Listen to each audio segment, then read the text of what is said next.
In today's video, I'm going to teach you how to remove a Google account from a device using your PC or browser. This process is straightforward and will only take a few moments of your time. So let's dive right into it. First, you'll want to open your preferred web browser on your computer and navigate to Google's homepage. It doesn't matter if you're using Chrome, Firefox, or any other browser.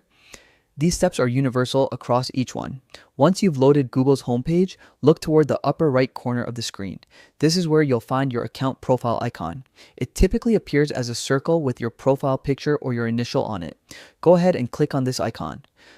After clicking your profile icon, a drop-down menu will appear. In this menu, look for the option labeled Manage Your Google Account. Clicking on this will open a new page focused on your account settings, all neatly organized to help you easily navigate the different options available to you. On this account settings page, you'll see several tabs on the left-hand side. The tab we're interested in today is labeled Security. Go ahead and click on Security to proceed. This is the section where you can view and manage various security settings related to your Google account, including device management. Once you've arrived at the security page, scroll down until you locate the section titled Your Devices. In this area, you'll be able to see a list of all devices currently linked to your Google account. To manage these devices, click on the option that says Manage All Devices. Now, take a moment to review the list of devices presented to you. Each one represents a device that has been used to access your Google account. Identify the device you wish to remove from this list.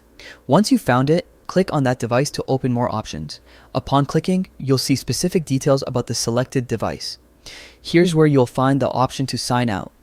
Clicking sign out will disconnect your Google account from that particular device, ensuring that it no longer has access to your data. And that's it. With these simple steps, you have successfully removed your Google account from the device. This is a useful task if you're selling a computer, lending it to someone else, or simply want to enhance your online security. By removing devices you no longer use or recognize, you can protect your privacy and personal information more effectively.